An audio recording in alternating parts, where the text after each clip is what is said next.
Aloha mai kako. Welcome to the 13th installment of the KL Center for Sustainable Island Food Systems Brown Bag Speaker Series. I want to mahalo everybody for joining us today as we turn our focus to a vital issue in Hawaii's agri-food system, agricultural leases, specifically to opportunities and obstacles to achieving secure, equitable, and affordable access to land. My name is Ioane, and on behalf of the center, we want to extend deep gratitude to today's speakers and attendees for participating in this important conversation. A little bit of access info. You can scan the QR code in the bottom corner of the current slide to be routed to our website, and we'll also be dropping links to speaker resources in the Zoom chat during the event. Additionally, a YouTube recording will be emailed to all registered guests after the session. A little bit about the KL Center. This is an initiative in the University of Hawaii system co-directed by Dr. Noah Lincoln and Dr. Albie Miles. And our mission here is to uplift food system efforts across Hawaii by supporting, looking at issues like food security and justice, ecological sustainability, education, storytelling and policy, and cross-sector collaboration and community partnerships.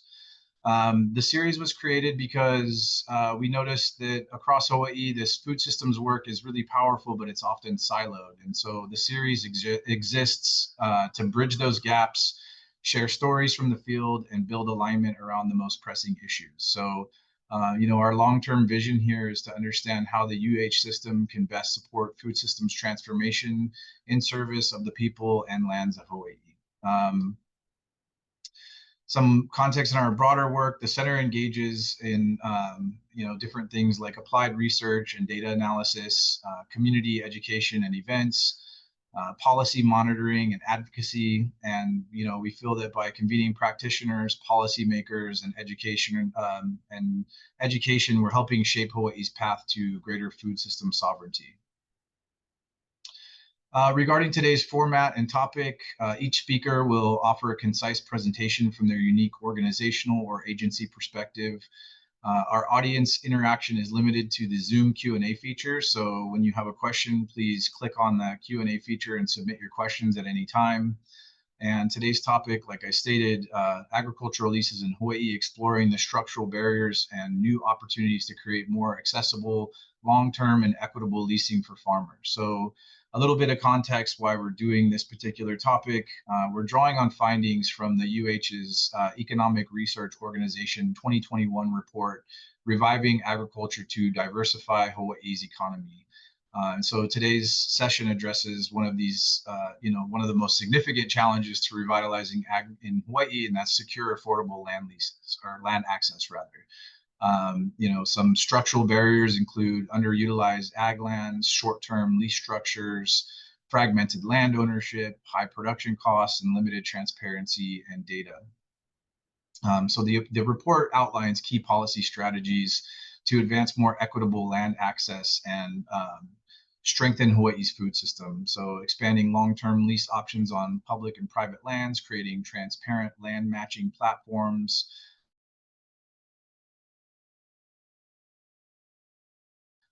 investing in shared use infrastructure for owners, and integrating land access into workforce and food system planning. So this brown bag brings together state agency leaders and frontline practitioners who are working to address these challenges and lay the groundwork for a more resilient and just agricultural landscape. So today's panel, we're honored to present Lyle Rowe, Asset Manager of the Agribusiness Development Corporation, or ADC, sharing how ADC manages and leases state ag lands.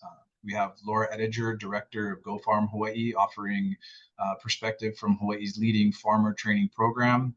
And we have Kevin Moore from the Agricultural Land Program. He's the Agricultural Land Program Manager, Hawaii Department of Agriculture, providing insight into HDOA's land programs and leasing opportunities. And Brandi, Property Manager at HDOA, speaking to some of the day-to-day land access issues and processes within the department. So with that, I'm happy to hand it over to Lyle. And let me stop sharing screen here. Yeah, well, thank you for the introduction, and welcome everyone. My name's Lyle Rowe. I'm the asset manager with ADC. I've been here since January of 2020, and our agency has gone through a number of changes, um, loss of staff through passing or retirement. For background, I've been with the agency, like I said, since January 2020, and I have the second most seniority here. So, just for context. ADC was established in 1994 by statute, with the primary responsibility of converting Hawaii's former plantation lands to diversified agricultural lands production. You know, it's. I think last year we celebrated our 30th anniversary, and that was a cause for reflection for a lot of us, just to see exactly what we'd gotten done. We've had a chance to acquire land. We've had a chance to acquire water systems, some of which are still in the process of being revitalized, made useful for agricultural production or water delivery. It's a long process.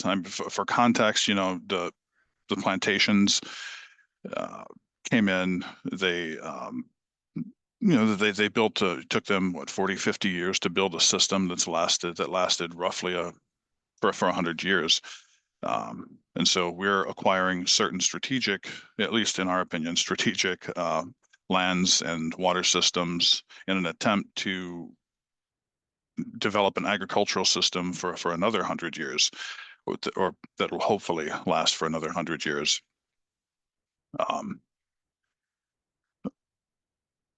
Let me think here where I want to go with this. We began acquiring land. We established in 1994, but we didn't begin really acquiring our first properties until around 2003. And that was a set aside on the west side of Kauai. We have about 6,000 acres on the east side of Kauai and about roughly 5,000 acres here on the island of Oahu. Initially, that land, when we acquired the land, some of it already had tenants on it. Some of it we acquired from various plantation ownerships, and the initial push was just to get farmers on the property and producing something. And we've managed to do that to one extent or another. On the east side of Kauai, 97% of that property is utilized. On Oahu, roughly 80%, and that's probably going to go up to close to 90, 95 pretty soon. In Kekaha, on the west side of Kauai, we're still at about 58%. There are reasons for that, but there's room for growth on the west side of Kauai. But like I said, our first push was really just to get farmers on the property and farming. And we sort of emphasized or prioritized mid-sized farms. The economies of scale issue, the thought being that mid-sized farms were probably a little bit more economical, a little more efficient than having a whole bunch of smaller farms. But with some changes in 2022 to our statute, which emphasized small farms, and the pandemic-related pivot to prioritize production for local markets over exports, and frankly, new leadership. We have a new executive director. We've been focusing more and more on smaller farms. But one of the things we also want to do is have our farmers contribute to certain food streams, whether it be into Department of Education or perhaps Department of Corrections, and that brings with it its own set of. In order to do something like that, you have to be able to provide a reliable stream of produce. So we're looking at cooperatives amongst some of our farmers. So that they can coordinate with us to deliver a certain commodity, a certain crop, certain food to Department of Education or Department of Corrections or or even, Foodland or Safeway, reliably produce food safe products to get into those markets. And so that brings its own set of challenges.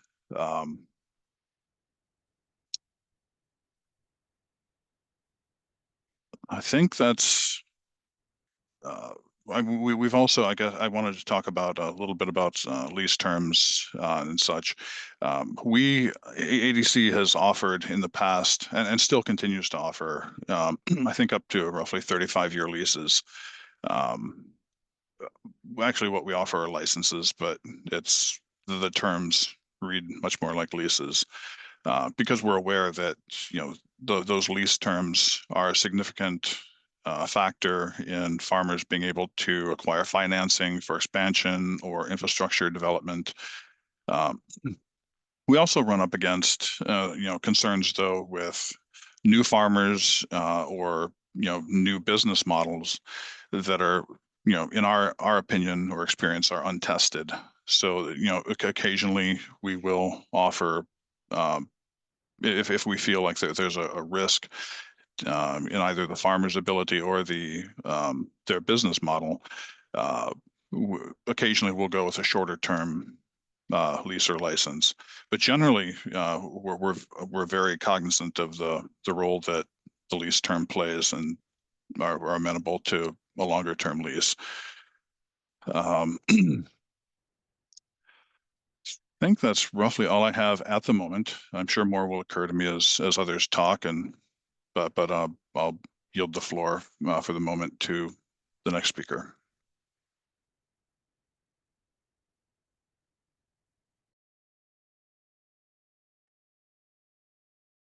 Mahalo, Lyle.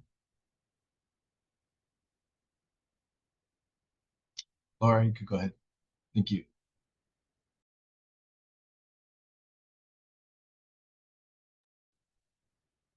Okay, you can see that? Okay.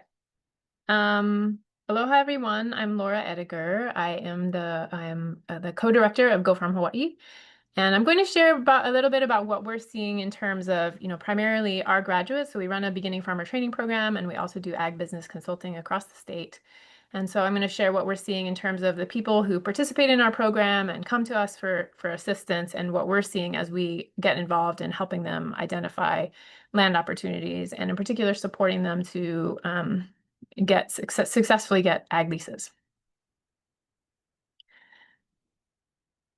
So through our beginning farmer training program, people spend about 7 to 8 months, or 8 months with us doing intensive on-farm training. We teach both production and we teach business. So they learn how to establish a business and how to do both the business and the production side of their operations.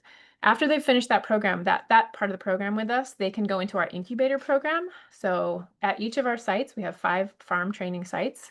At each of those sites, we have space for people to start their farm business. They start very small. So they start on just 1/8 of an acre, and then they can expand to 1/2 an acre, 1 acre. But the style of agriculture we teach is very intensive, quick succession vegetables. And so that amount of land is sufficient to get a significant amount of revenues.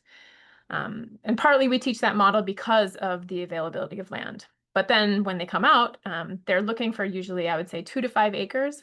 And so, as Lyle mentioned, the scale that ADC was previously offering wasn't really a match for that. So that's just a little bit of context. But across the state, we have about 50 people that will graduate from that portion of the program. About a quarter of those people go into our incubator program, and that incubator program lasts for 3 years. So all of those people are looking for land. And we get involved in helping them figure out, where they want to be, based on their location, their geographical preferences, what their business operation ideas are.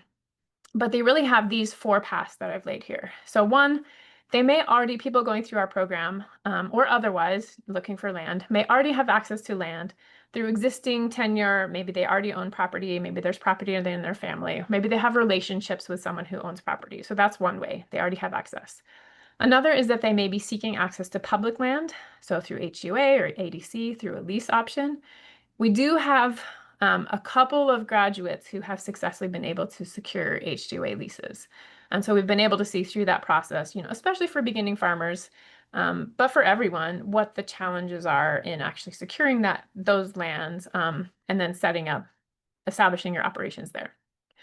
The third option is that some people would be seeking access to privately owned land, also for lease or purchase. And so we're seeing what the challenges are with trying to lease land through that pathway. And then there are a lot of alternative arrangements that people come up with. Maybe, it's more informal. There's a place where they work that gives them some land that it's not a formal lease or purchase arrangement, but they're able to access land for farming.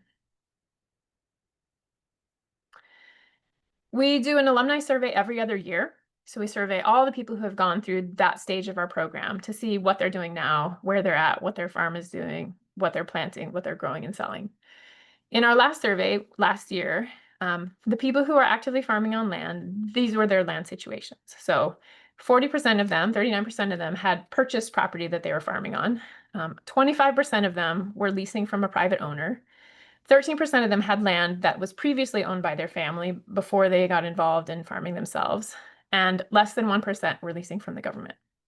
So I think this gives us a kind of an idea of the breakdown. Obviously, this is specific to our alumni, but it gives you a sense of the scale of the lease opportunities.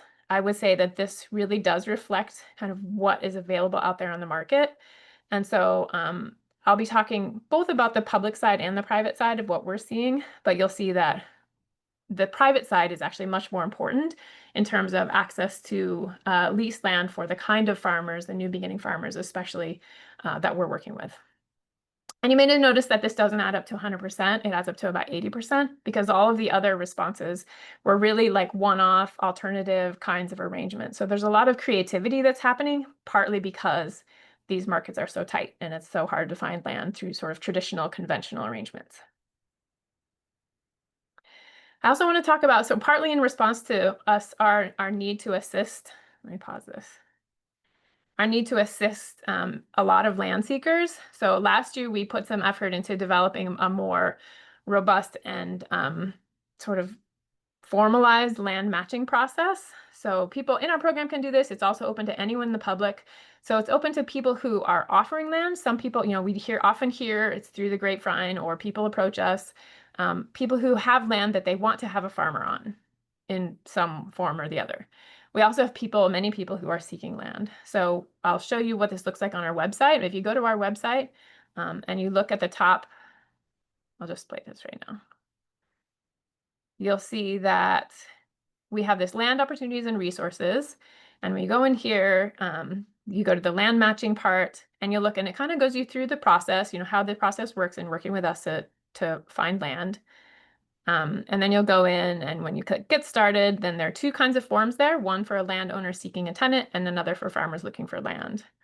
And so if you click on that, then you'll see there's a simple Google sheet where you're going to enter, what you're interested in, what you're looking for, and that will go into our bank of people. And then as new land opportunities come up, we seek to match to potential fits. So right now, as of now, we just started this. We just launched this in December. We had 6 land opportunities added to this form, and we had 22 people seeking land. So as of now, we've actually managed to make 11 different introductions based on those potential matches. I think you hear a lot about this. Ioane mentioned the idea of a transparent land matching platform.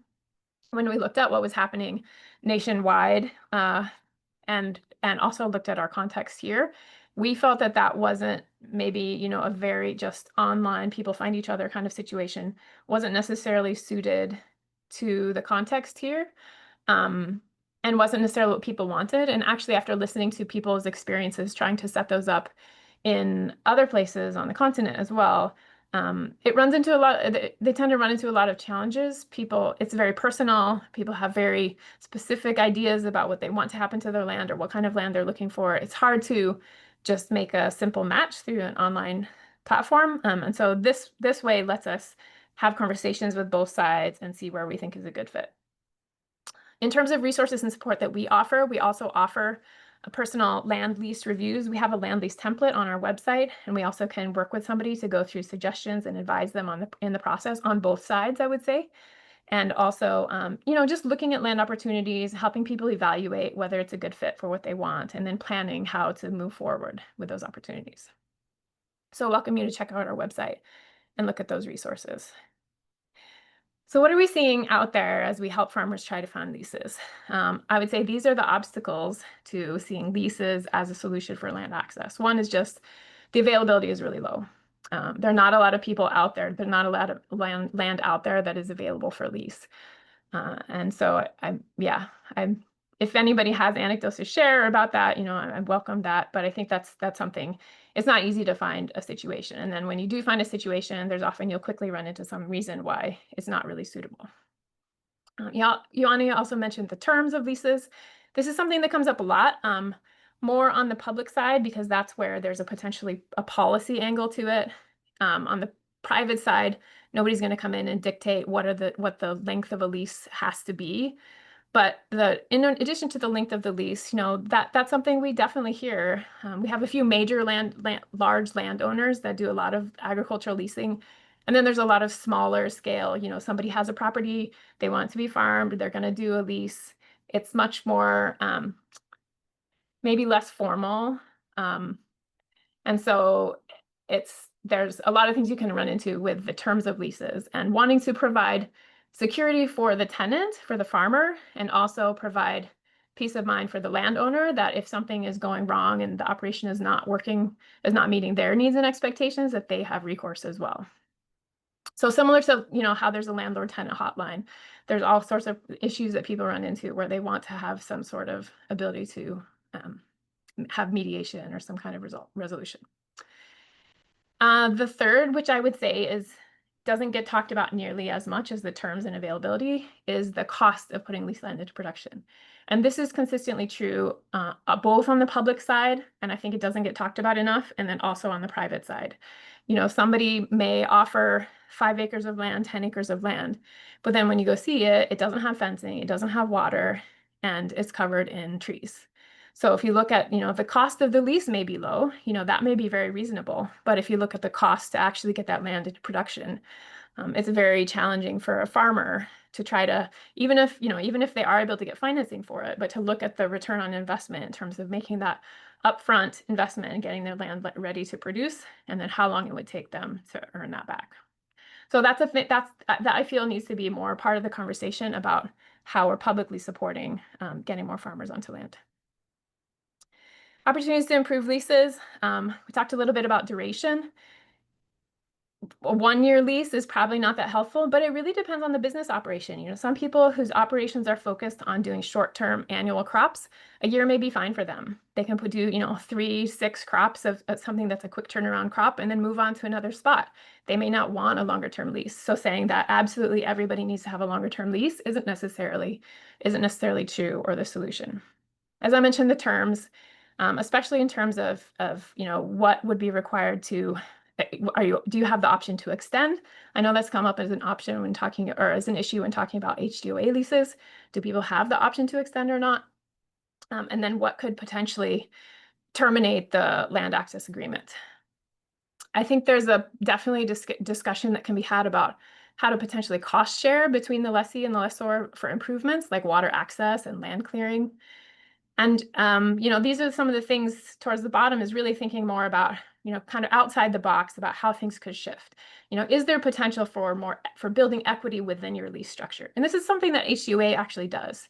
So if you build a property, if you make an investment, you're currently able to, if you still have a lease, you're able to sell that investment. You're able to sell your equity in that to someone who would then take over the lease. But not all leases are structured like that.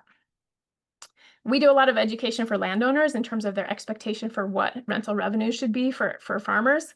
It's not the same as residential rates. They're not going to be earning that much money that they can afford to pay that level. So if the landowners want to have farming, they may need to rethink what kind of rental revenues, not charging $5,000 a month for an acre. It's not realistic for a farming operation. And then that kind of connects with alignment of incentives. If you look at the landowners, what they're seeking out of this arrangement, what the farmer's seeking out of the arrangement, and seeing if there's more of a way to align on those would help to address some of these imbalances. just to say, you know, like this is what's out there in other parts of the world that people are, because that was a question Ioane asked us to talk about. We are seeing a lot more innovation because we're not the only place that has this kind of issue. There's a lot of places, you know, Hawaii is a little bit unique in just how valuable land is because of the real estate market. But other places have this as well, have, you know, agricultural land is shifting to other purposes, and people want to maintain it, want to maintain farming. So people have talked about, you know, what would it like I think it's worth thinking about and modeling and playing out what would some of these things look like, and could they make a difference? What if we had 99-year leases? That's something that could be generational and you could pass that lease on. What if we had more land trusts? We do have land trusts here. They don't focus on agriculture. They're much more focused on cultural and conservation priorities. Looking at cooperative structures, looking at easements. Similarly, we haven't had a lot of agricultural easements. I know that's something that ADC has looked at, that other people have looked at as a way to try to preserve ag land. It hasn't been really widespread here yet. And then just, you know, finally, this idea that is there a way to decouple agricultural land from the real estate market somehow to address both sort of how the private sector is looking at the value of those lands and what they're used for. I see this as like an underlying issue that's creating a lot of issues. And so there are people looking at this.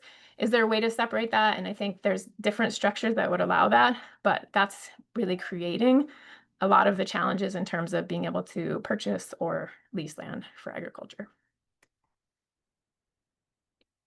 Quick policy moves. If we could try to enhance the selection and management of lessees for public ag lands. I know you hear stories about people being on public ag lands but not doing agriculture. Right now, there's no reporting or enforcement of that. Is there a way we could support improving the available public ag lands? So, you know, when somebody does get a lease with HDOA, some more support for, you know, the basic infrastructure of fencing and water and clearing trees. And then Lyle also mentioned, you know, ADC is doing work to try to address this aging system level infrastructure. And he really explained that well in terms of the water infrastructure, especially that we're working with here and how old it is and the purpose of it. And we're now at the point where there are something needs to be done about it, and it's going to cost a lot of money, but that's a huge piece in terms of whether or not the access to usable agricultural land with water is going to be an opportunity for farmers moving forward. I'm going to pass it back to Ioane, but happy to answer any questions. Mahalo nui, Laura. And I've posted some links in the chat so far. So if people want to check out the UHERO report and links to ADC and GoFarm, and thank you for what you do there. It's such a valuable resource for beginning farmers. I just had one quick question, just regarding lease length and beginning farmers. Do you have like an ideal minimum lease length, or were you saying that's sort of dependent on like what their minimal turnaround for like initial crop systems are? I think it really depends on what crops they're growing and how much infrastructure investment is needed for them to set up their operations. I think, you know, ideally we try to start people out like by suggesting 5 years as a minimum. People often would want something longer than that, but I think it also is important to look at the terms of, is there a conditionality on them staying on the land, and what are the potential for them to change to another tenant if they're not doing active agriculture. Okay, great. Thank you so much. In the interest of time, we do have some questions coming through the Q&A feature. I think there's some specific for you so far, Laura, if you want to address those. And then if we get time at the end, I'll share those with everybody so we can see what those questions and answers are. But right now, I want to welcome Kevin Moore and Brandi Ayo. I'm not sure, were you presenting together or are you going separately? I'll handle the main presentation, and then Brandi will support and be available for questions. So I'll try to share screen right now. Great. Thank you, Kevin.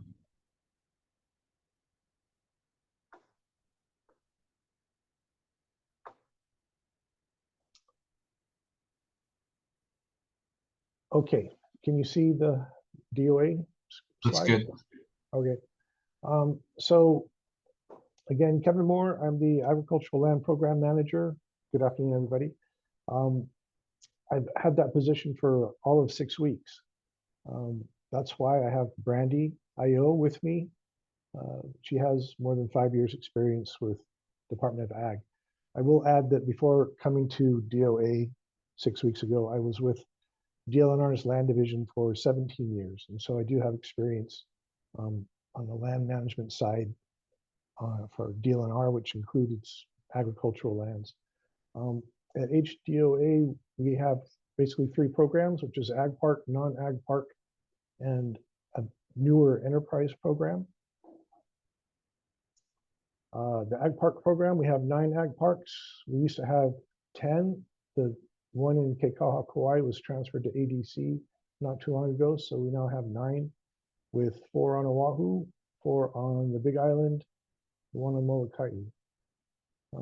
We have those parks cover a total of 2,800 acres and about 218 lots.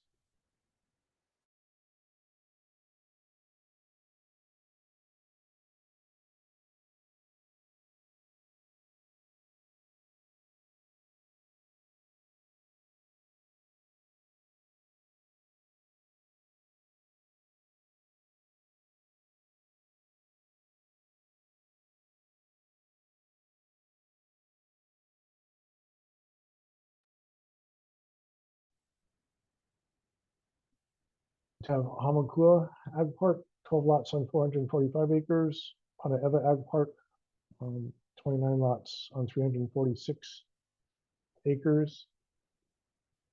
Pahoa Ag Park, 62 lots on 581 acres. Keahole Ag Park in Kailua Kona, it's 34 lots on 181 acres. Molokai Ag Park is 22 lots on 758 acres. And they're quite popular, so our vacancy rate for ag parks is low. We have, by acreage, we have an 8% vacancy rate. Most of that is in Pahoa, which is not as a desirable location because it's, in a lava flow hazard area and kind of more remote from transportation and things like that. We also have a vacancy in Hanaeva.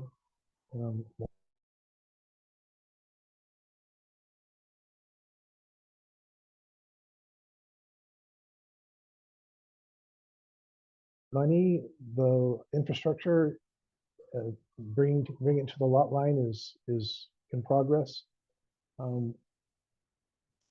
But to build out the park with all the internal infrastructure and getting all the permits, subdivision approval through the Department of Planning and Permitting will cost about $26 million, which we don't have. Require legislative appropriation for that, and so we'll be going into the legislature next session, as we have in past sessions, to ask for money to complete that project. Right now, it's under a revocable permit to one of the Larry Jeff's businesses for diversified ag.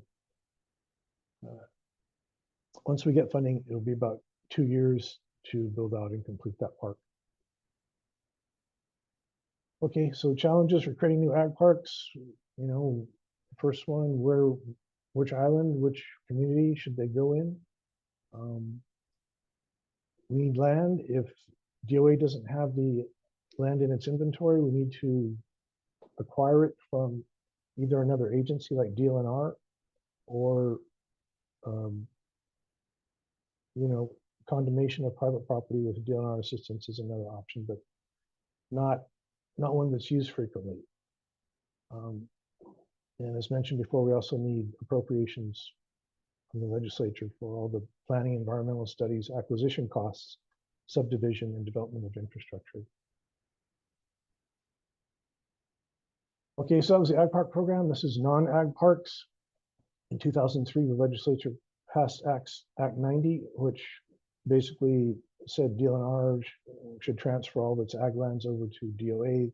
That has been a long, involved process, in part because DLNR wants to hold on to certain lands, like large pasture tracts that are next to forest reserves because of their natural resource potential. So long, ongoing process, but to date, we have transferred 26,000 acres, covering about 268 parcels on all the main islands from DLNR to HDOA. It still leaves about 69,000 acres on 79 parcels, mostly on Hawaii, Maui, and Kauai, left to be transferred.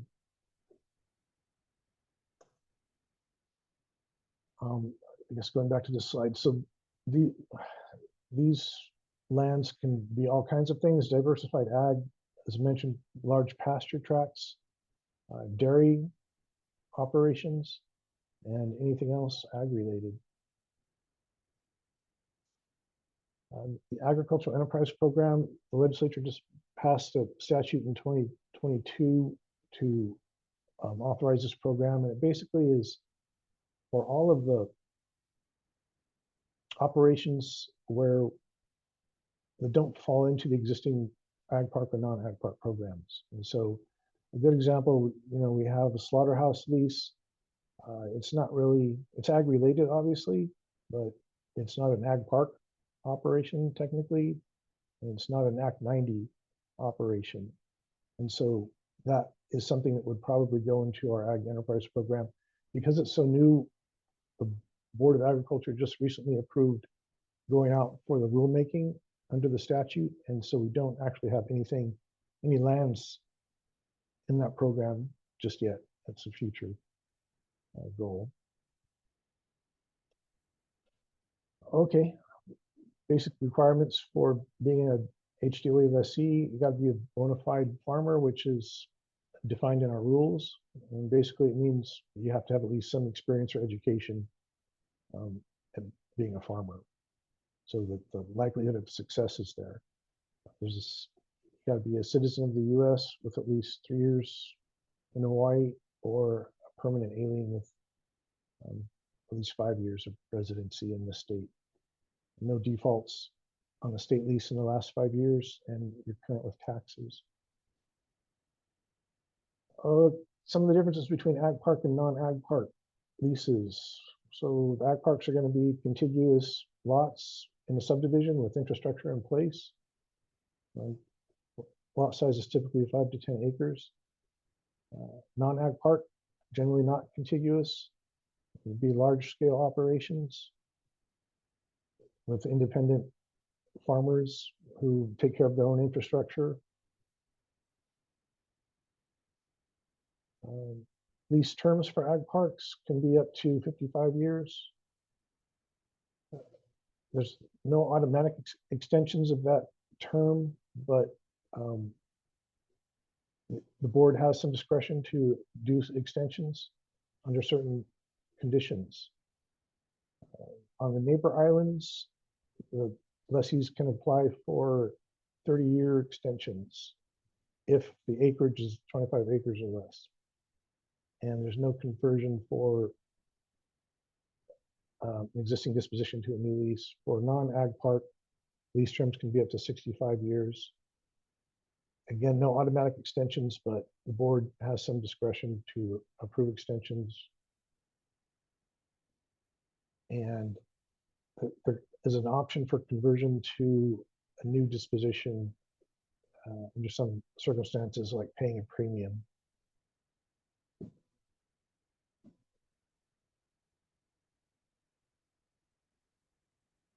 So again, the differences: ag park infrastructure is there, non-ag park not, just the opposite. It's going to be spread out across the state and not have infrastructure in place. A lot of the pasture leases have their own stock watering systems with their own reservoirs on their land and such.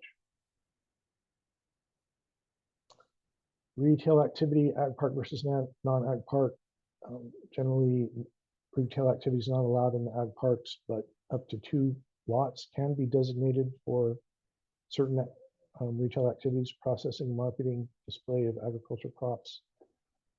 On non-ag park lands, the board may approve commercial ag operations subject to some limitations, such as 50% of the income of the lease must be from farm operations. 50% of farm-grown items should be contained in value-added products sold. Okay, it's kind of a long slide. Some of the typical questions we get. lease terms, I already talked about that a little bit. How are rents determined? It's by appraisal, but unlike DLNR, not for highest and best use of the land, it's going to be for an ag use at a much lower rate. Lot sizes can vary. Can you live on the lot? Typically, dwellings are prohibited, but can be allowed by the board under some circumstances if it's necessary for security. What can you grow on the lease? It depends what the lease says. Medical marijuana, no, because it's not allowed under federal law. How can I get a state lease? You need to inquire with the department, and there's an expression of interest form. It's available on our website.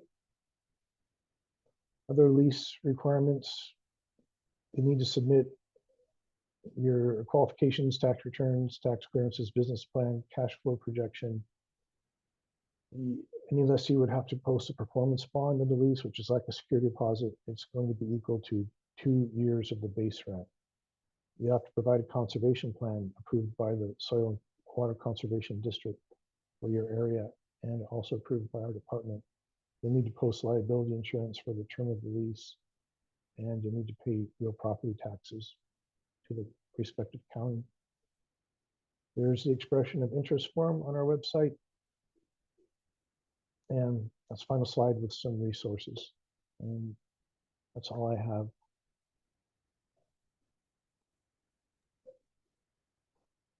Mahalo, Kevin.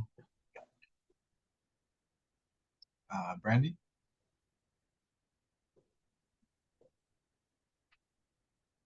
So Brandi's mostly available for questions. I don't know, do you have something you want to add, Brandi?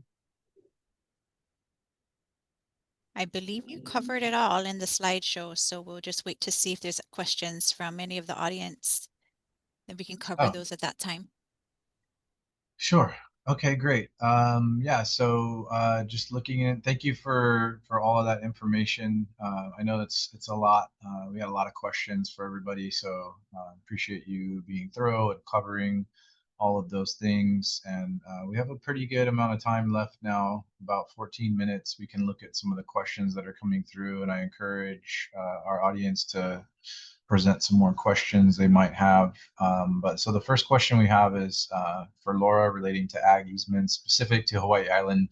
Do you think that coupling ag easements with subdivision of larger ag parcels into smaller, thus more affordable parcels would be a viable pathway forward? I do think that ag easements are an important way to try to make ag land more affordable for people who are going to use it for production. And so I was, potentially yes, but it's really about the details. And I think looking at some of the recent projects on Oahu and the attempts they've made to, subdivide pieces into smaller pieces and how that plays out. I think again, a lot of it's, is do they need water? Do they need fencing? Who's going to provide that? There's kind of like system level things that need to happen in order to make the agriculture part functional, that it's hard to do effectively if you're just like a 1 acre parcel or a 2 acre parcel in the middle of everybody else. But yes, in general, I think effectively utilizing ag easements, it can be a good way to really reduce the cost for people to procure it. Mahalo, Laura. Yeah, and we have it looks like it's more of a statement, but saying if they're taking loans, then the lease needs to be at least as long as the term on the loan. Makes sense.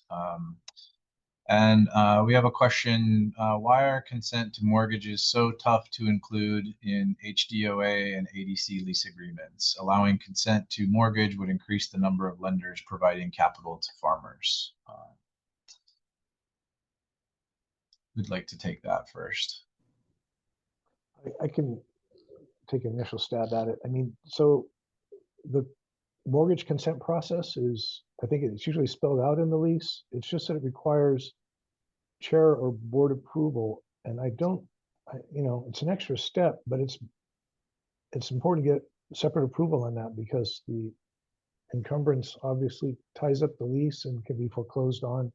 And the department loses a little bit of control over who a prospective future lessee may be. And so I don't know, Brandi, if you had something to add to that, but I don't think has been in my experience, it's not been a big delay factor in any type of lease Yeah, situation. I agree. We do consent to mortgages quite often. It is a process, like Kevin said, but to start that process, the lessee would just have to submit a formal request to the department.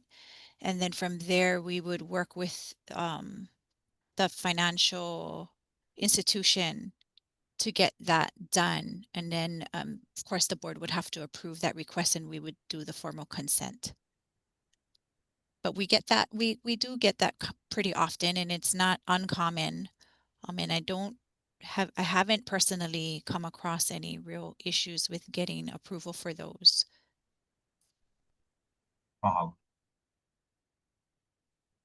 But for ADC's part, I mean, we have, I think we're a little bit backwards from DOA on that. I think in the last 5 years, as far as I can tell, we've had maybe one request for consent to mortgage. Just doesn't seem to be a thing at the moment, even with longer term licenses. But I don't think we would be opposed to it, but we would certainly want to evaluate it because that's a risk and a potential liability, an encumbrance on state land. So we have to be careful with it, but we're open to it. Mahalo, Lyle. Yeah, we have another question that came through. I think this was for HDOA. Why are the County of Maui ag park usage numbers not included here? Were those left out of the presentation, Kevin, or? Yeah, we didn't cover that because the Maui Ag Park is not an HDOA ag park. I think it's run by the County of Maui. Okay, makes sense. Mahalo. All right, we don't have any open questions left in our Q&A feature. I had something that came up when I was looking at your presentation, Kevin. Something that I've talked about with a lot of people about living on the lot, and it was talking about there would be some sort of different considerations. Could you kind of expound more on what those considerations are for a farmer to sort of, live where they're farming, and how people can, approach that obstacle? Yeah, I might tap Brandi here again to see if she's had any practical experience with it. I mean, it seems to me if a lessee could make a good case that my crops are being, pilfered if I'm not on site at nighttime, then the board might allow it. But Brandi? Yeah, a lot of the more common submittals that we've received for people requesting to construct a farm dwelling on the property is for security reasons. That's one of the main reasons, because as we know, ag theft is a big issue. So that's a lot of the times when the requests come in, I would say 99% of the time it's for that purpose alone. They're requesting to have either a farm worker on site or themselves. Right. And then the process would be, do they have to present like evidence of like past thievery or anything like that? Because I'd No, imagine, yeah. no. They would submit a written request, of course, to build a farm structure or a farm dwelling. And in that request, they would state the reasons why. And then from there, they would have to provide us with their plans and permits. And then we would have to go before the board for approval. And then they would, of course, have to abide by all laws, rules, and regulations from the state, county, and federal, on the federal, state, and county level. But the process isn't necessarily a hard process. It's just formality. You just gotta put in a written request. Oh, interesting. Okay. Well, that's some encouraging news. I know a lot of people, that's been an issue for other people in the past, or a concern rather. Yeah, I think some other questions I'm thinking of, maybe Lyle, I was curious, looking at historical injustice, structural repair, history with ADC lands, what approaches to structural repair or reconciliation do you see as important? Yeah, I'll speak to ADC's. I guess it's an unspoken history, but it's not consideration we've formally taken into account. we have, and this isn't really, I don't think it's related, but it's not exactly what you're asking about, but it's the only thing I can really point to. As far as land displacement for disadvantaged farmers, some of the Pacific Gateway farmers in Kunia are losing some of their property, and so we prioritized. And I think moving forward, we're going to prioritize people who are losing their property as for tenants and applications, and how we rank them as far as in application periods. But that's about all I can point to for ADC. I know DHHL has a number of lands that they maintain for pastoral leases, agricultural leases that take into account so some of the discrimination and land displacement that's happened in the past. But that's all I can point to at the moment. Okay, great, thank you. Waiting on some clarification on one more question. We have a couple of minutes left. Is there any other closing thoughts? Anybody would like to share anything else that's come up?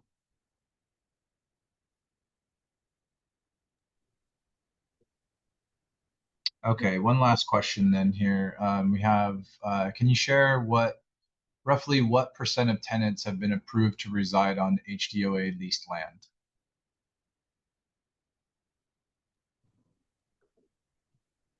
Go, Brandi. Kevin, I cannot hear you, but you want me to take the lead on that one? Yeah, okay. That is a really hard question. I'm most familiar about on the Big Island because I'm the property manager on the Big Island. And I would say in our ag parks, we do have a quite large number of lessees that have farm dwellings on the property. I cannot give a percentage. I wouldn't feel comfortable giving that number, but I can definitely say there is a substantial amount of our farmers that have farm dwellings. Okay, thank you, Brandi. Yeah, and if the person who asked that question, if you want to email me and maybe I can connect you to some more specific numbers and research a little bit with you after the presentation, I'd be happy to help facilitate that. And so I think our last question here that we can take with time is in Laura's presentation. It shows that the pathway to land for beginning farmers are less than 1% through government leases, with ag lands being converted to residential. What is being done to help farmers attain land?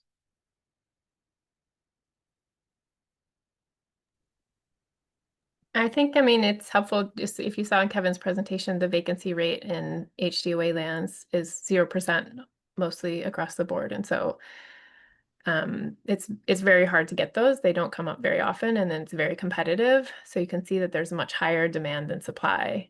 And I think that's ADC has taken on as part of their mandate to try to expand their portfolio. As Lyle mentioned a little bit, that's part of what they hope to do is to expand and purchase additional pieces of land and expand the public side of that. But separate from that, there's just been a lot of different kinds of policy efforts to try to protect ag land, to try to make sure that ag land is being used for ag and not just for residential. But I think it's really hard. I mean, it's easy. You can see that people have very creative workarounds to all kinds of policy things that are put in place. And then when policy things are put in place, they often end up having unintended consequences and actually hurting producers, which was not the goal in the first place. So I think there's been a lot of effort. People have good intention in this area and are trying to protect ag land and get farmers on it, but it's very challenging to make it work in practice. Yeah, I agree. It's like you always have that system where somebody's doing something, it's set up to be beneficial for everybody, and then there's a workaround and ends up, affecting people who are honest and hardworking and want to get, just want to farm and do their livelihood. So looks like we're winding down on time. I just wanted to take this opportunity to, again, just thank everybody for all of your time in attending today. great presentations. If there's any pressing questions that you have for any of our panelists, please feel free to email me. I'm going to get this processed and put on our YouTube channel through or through UH rather, and I'll send out links to everybody who's registered. And yeah, thank you again, everybody. Have a great day. Mahalo.